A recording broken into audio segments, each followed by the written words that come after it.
James Quincy Holden was 5 years old. His 5th birthday was not celebrated by the usual horde of noisy, hungry kids running wild in the afternoon. It started at 7, with cocktails. They were served by his host, Paul Brennan, to the celebrants, the boy's father and mother.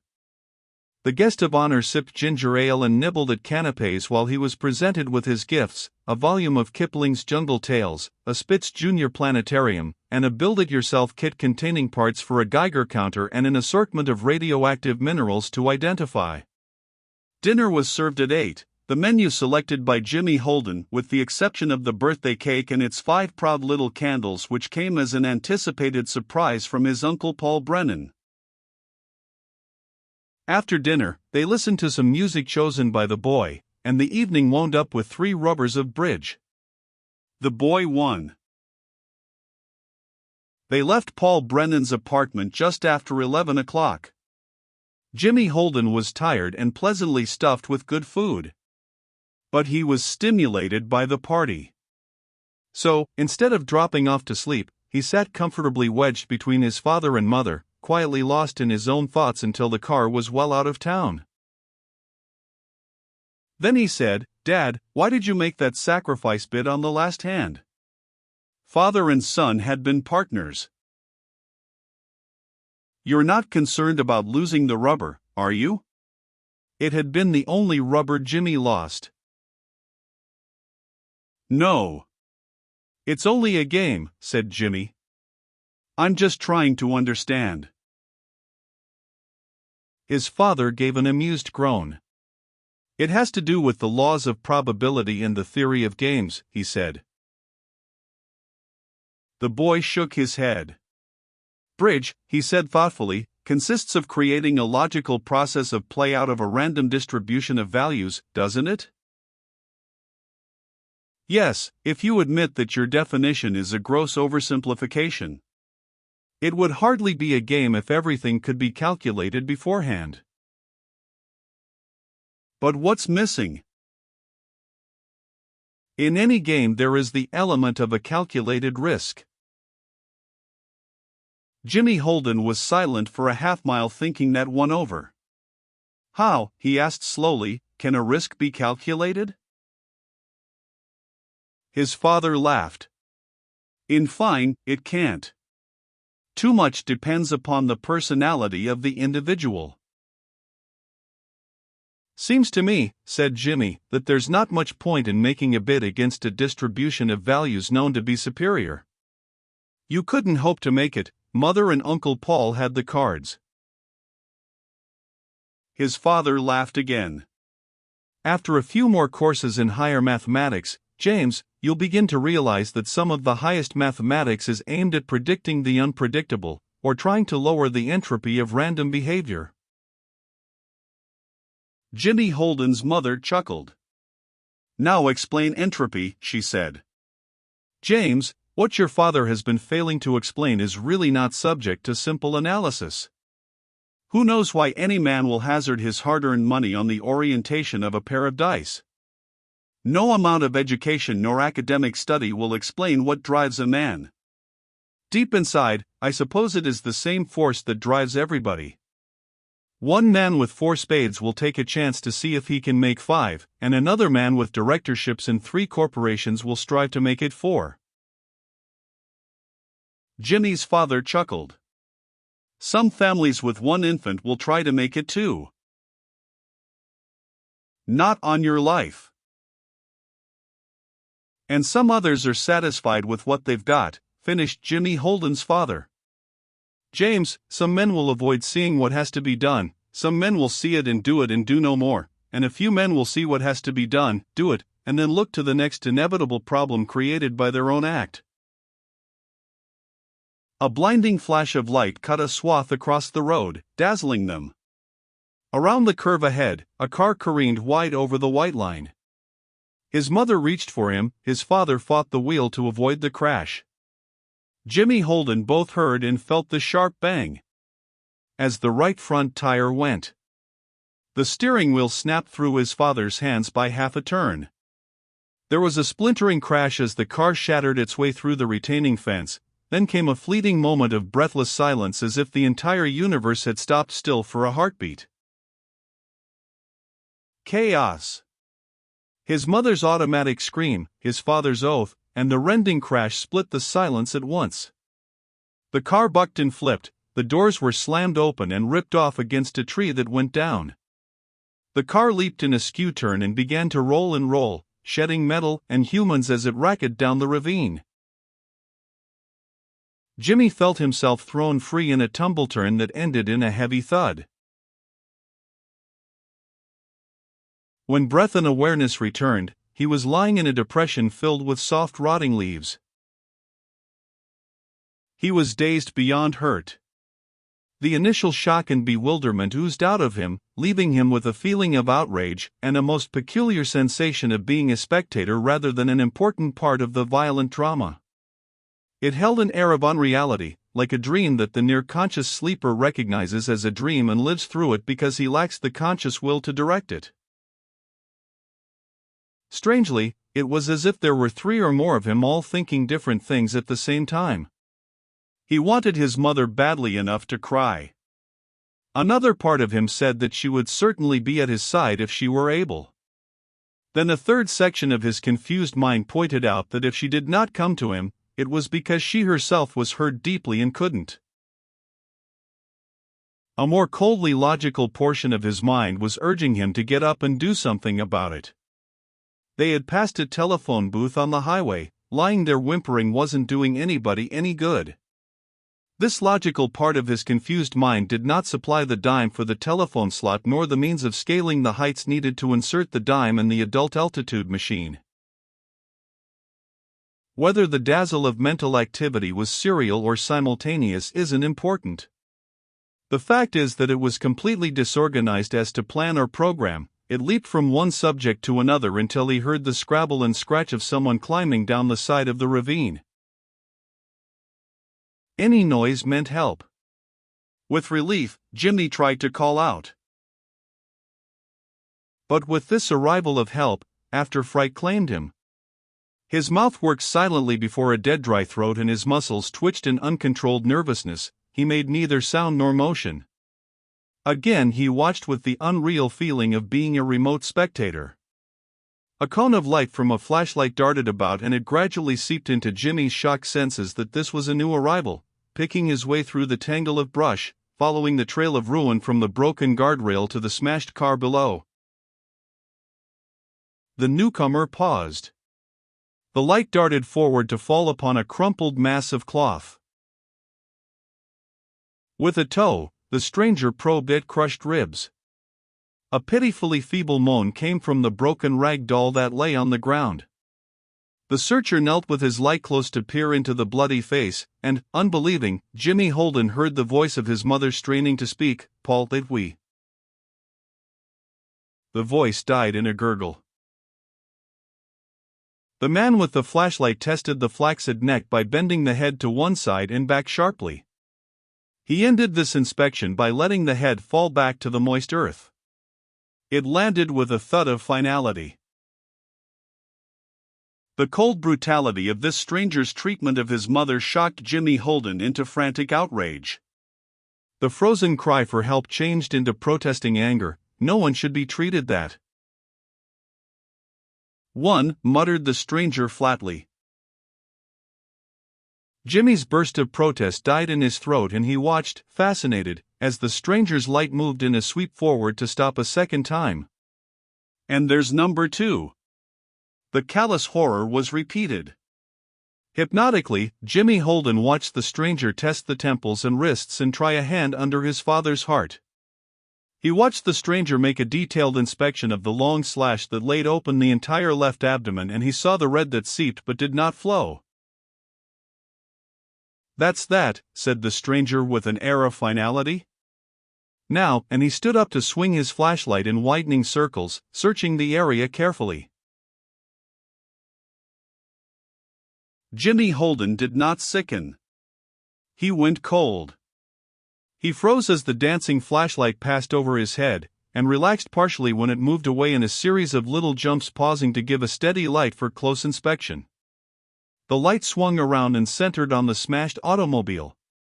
It was upside down, a ruin with one wheel still turning idly. The stranger went to it and knelt to peer inside. He pried ripped metal away to get a clear sight into the crushed interior. He went flat on his stomach and tried to penetrate the area between the crumpled car top and the bruised ground, and he wormed his way in a circle all around the car, examining the wreck minutely. The sound of a distant automobile engine became audible, and the searching man mumbled a curse. With haste he scrambled to his feet and made a quick inspection of the one wobbly turning wheel. He stripped a few shards of rubber away, picked at something in the bent metal rim, and put whatever he found in his pocket. When his hand came from the pocket, it held a packet of paper matches. With an ear cocked at the road above and the sound of the approaching car growing louder, the stranger struck one match and touched it to the deck of matches. Then with a callous gesture he tossed the flaring pack into a pool of spilled gasoline. The fuel went up in a blunt whoosh. The dancing flames revealed the face of Jimmy Holden's Uncle Paul Brennan, his features in a mask that Jimmy Holden had never seen before. With the determined air of one who knows that still another piece lies hidden, Paul Brennan started to beat back and forth across the trail of ruin. His light swept the ground like the brush of a painter, missing no spot. Slowly and deliberately he went, paying no attention to the creeping tongues of flame that crept along damp trails of spilled gasoline. Jimmy Holden felt helplessly alone. For Uncle Paul Brennan was the laughing uncle, the golden uncle, his godfather, the bringer of delightful gifts and the teller of fabulous stories. Classmate of his father and admirer of his mother, a friend to be trusted as he trusted his father and mother, as they trusted Paul Brennan. Jimmy Holden did not and could not understand, but he could feel the presence of menace. And so with the instinct of any trapped animal, he curled inward upon himself and cringed. Education and information failed. Jimmy Holden had been told and instructed, and the words had been graven deep in his mind by the same fabulous machine that his father used to teach him his grammar and his vocabulary and his arithmetic and the horde of other things that made Jimmy Holden what he was. If anything happens to us, you must turn to Paul Brennan. But nothing in his wealth of extraordinary knowledge covered the way to safety when the trusted friend turned fiend. Shaken by the awful knowledge that all of his props had been kicked out from under him, now at last Jimmy Holden whimpered in helpless fright. Brennan turned towards the sound and began to beat his way through the underbrush. Jimmy Holden saw him coming. It was like one of those dreams he'd had where he was unable to move, his muscles frozen, as some unknown horror stalked him. It could only end in a terrifying fall through cold space towards a tremendous lurch against the bedsprings that brought little comfort until his pounding heart came back to normal. But this was no dream, it was a known horror that stalked him, and it could not end as a dream ends. It was reality. The horror was a close friend turned animal, and the end was more horrible because Jimmy Holden, like all other 5-year-olds, had absolutely no understanding nor accurate grasp of the concept called death. He continued to whimper even though he realized that his fright was pointing him out to his enemy. And yet he had no real grasp of the concept enemy. He knew about pain, he had been hurt. But only by falls, simple misadventures, the needles of inoculation administered by his surgeon mother, a paddling for mischief by his engineer father. But whatever unknown fate was coming was going to be worse than hurt. It was frightful.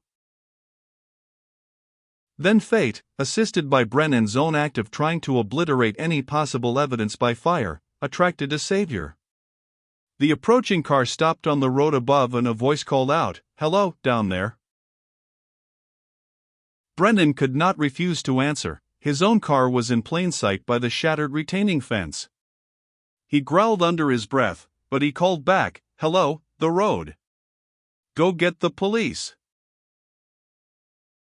"Can we help?" "Beyond help," cried Brennan. "I'm all right. Get the cops." The car door slammed before it took off. Then came the unmistakable sounds of another man climbing down the ravine.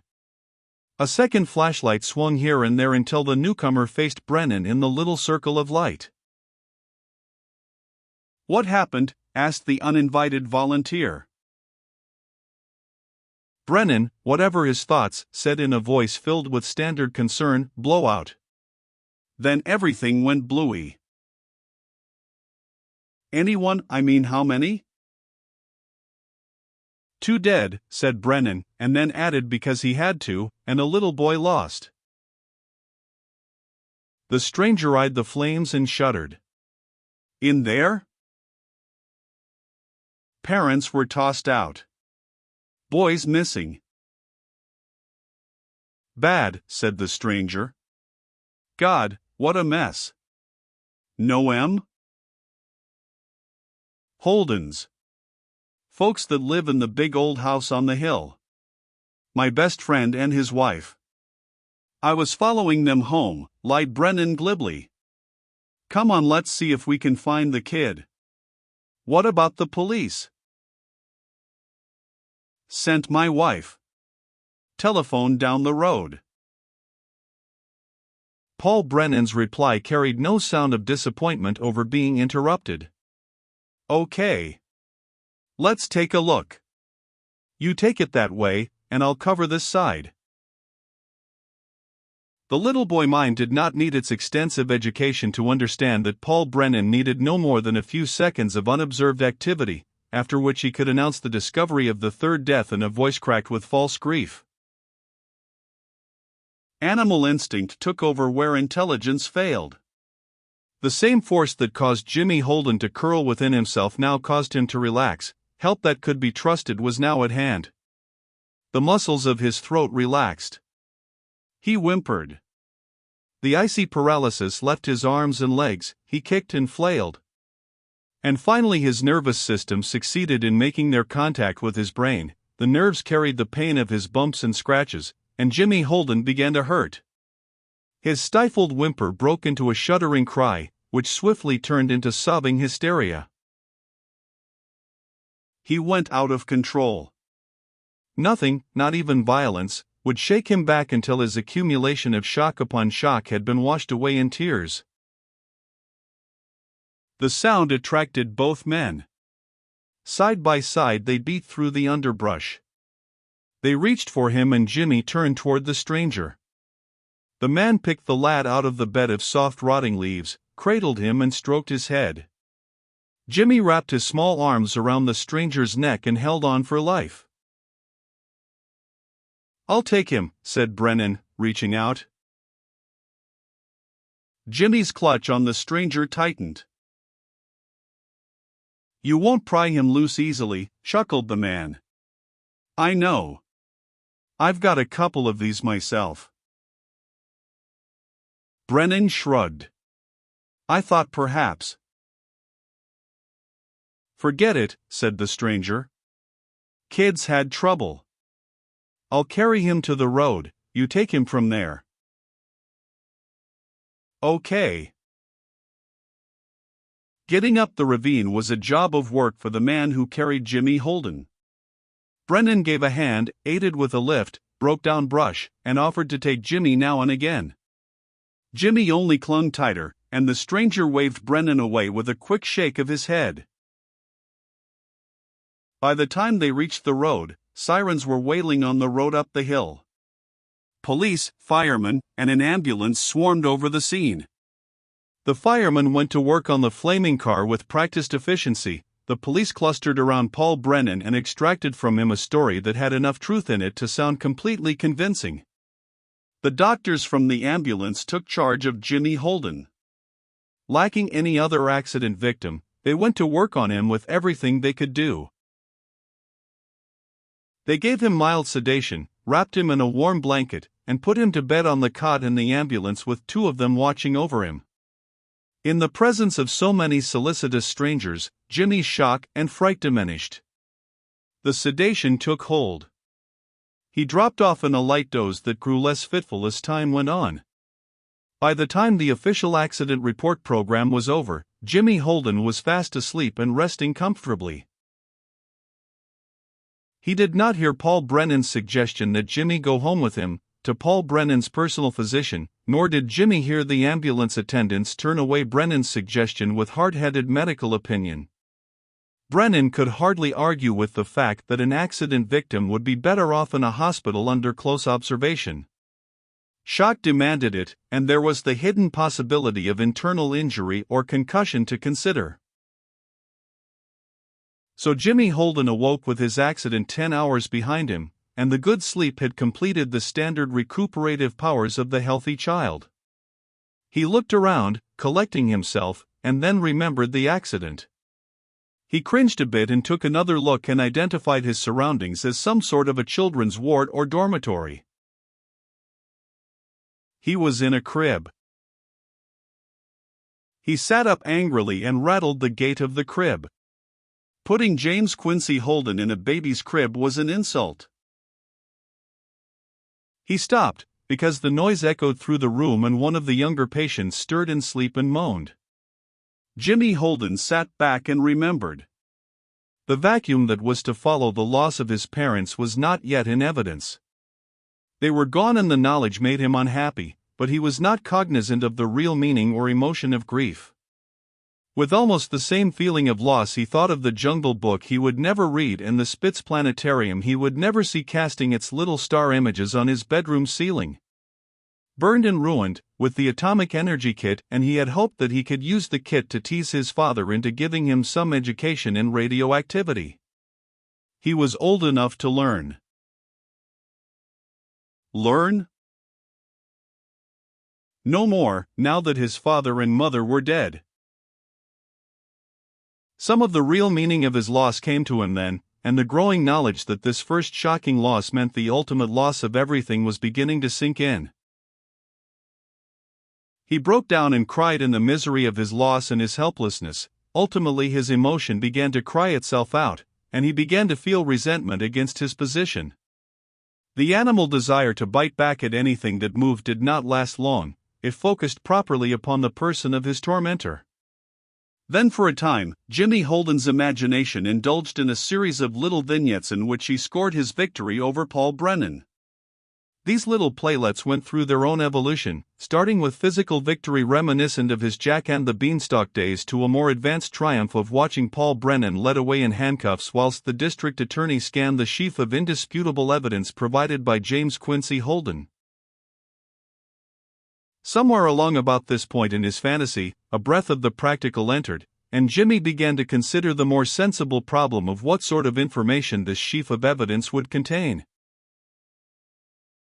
Still identifying himself with the books he knew, Jimmy Holden had progressed from the fairy story where the villain was evil for no more motive than to provide menace to the hero to his more advanced books, where the villain did his evil deeds for the logical motive of personal gain. Well, what had Paul Brennan to gain? Money, for one thing. He would be executor of the Holden estate. But there wasn't enough to justify killing. Revenge? For what? Jealousy? For whom? Hate? Envy? Jimmy Holden glossed the words quickly, for they were no more than words that carried definitions that did not really explain them. He could read with the facility of an adult, but a book written for a sophisticated audience went over his head. No, there was only one possible thing of appreciable value. The one thing that Paul Brennan hoped to gain was the device over which they had worked through all the long years to perfect, the Holden electromechanical educator. Brennan wanted it badly enough to murder for its possession. And with a mind and ingenuity far beyond his years, Jimmy Holden knew that he alone was the most active operator in this vicious drama. It was not without shock that he realized that he himself could still be killed to gain possession of his fabulous machine. For only with all three Holdens dead could Paul Brennan take full and unquestioned possession. With daylight clarity he knew what he had to do. In a single act of destruction he could simultaneously foil Paul Brennan's plan and ensure his own life. Permanently installed in Jimmy Holden's brain by the machine itself were the full details of how to recreate it. Indelibly he knew each wire and link, lever and coil, section by section and piece by piece. It was incomprehensible information, about in the same way that the printing press knows the context of its metal plate. Step by step he could rebuild it once he had the means of procuring the parts, and it would work even though he had not the foggiest notion, now, of what the various parts did. So if the delicate heart of his father's machine were utterly destroyed, Paul Brennan would be extremely careful about preserving the life of James Quincy Holden. He considered his position and what he knew. Physically, he was a 5-year-old.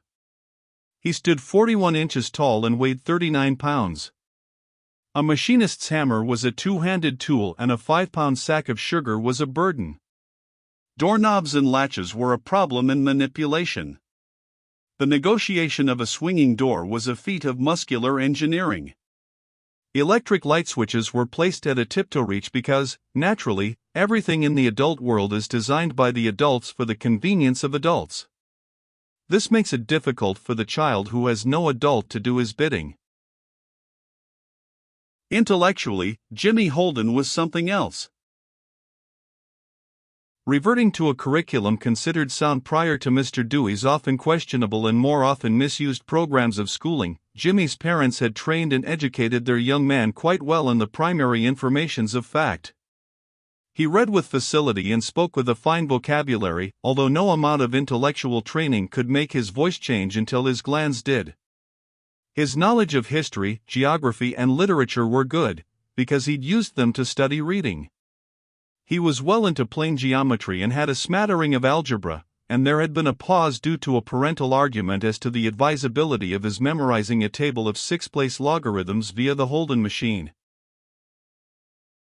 Extracurricularly, Jimmy Holden had acquired snippets, bits, and wholesale chunks of a number of the arts and sciences and other aggregations of information both pertinent and trivial for one reason or another. As an instance, he had absorbed an entire bridge book by Charles Goring just to provide a fourth to sit in with his parents and Paul Brennan. Consequently, James Holden had in data the education of a boy of about 16, and in other respects, much more. He escaped from the hospital simply because no one ever thought that a 5-year-old boy would have enough get up and go to climb out of his crib, rummage a nearby closet, dress himself, and then calmly walk out. The clothing of a cocky teenager would have been impounded and his behavior watched. They did not miss him for hours.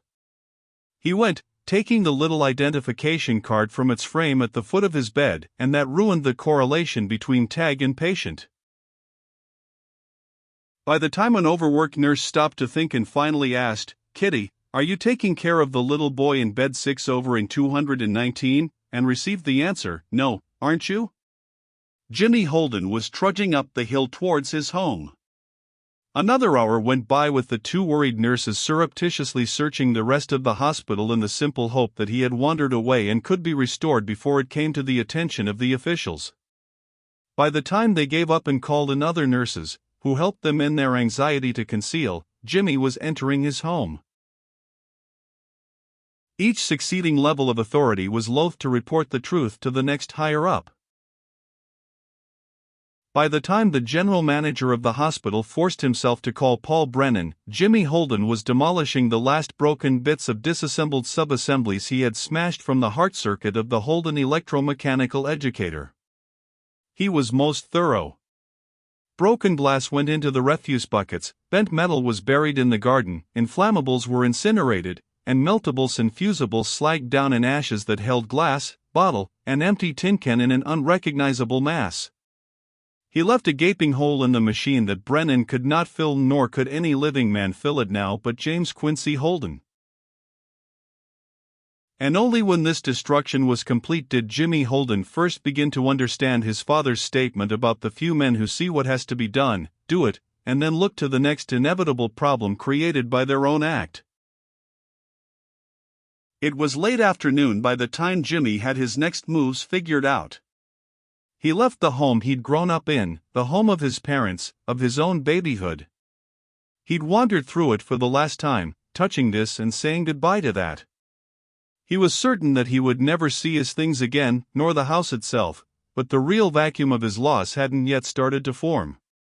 The concepts of never and forever were merely words that had no real impact. So was the word farewell. But once his words were said, Jimmy Holden made his small but confident way to the window of a railroad ticket agent.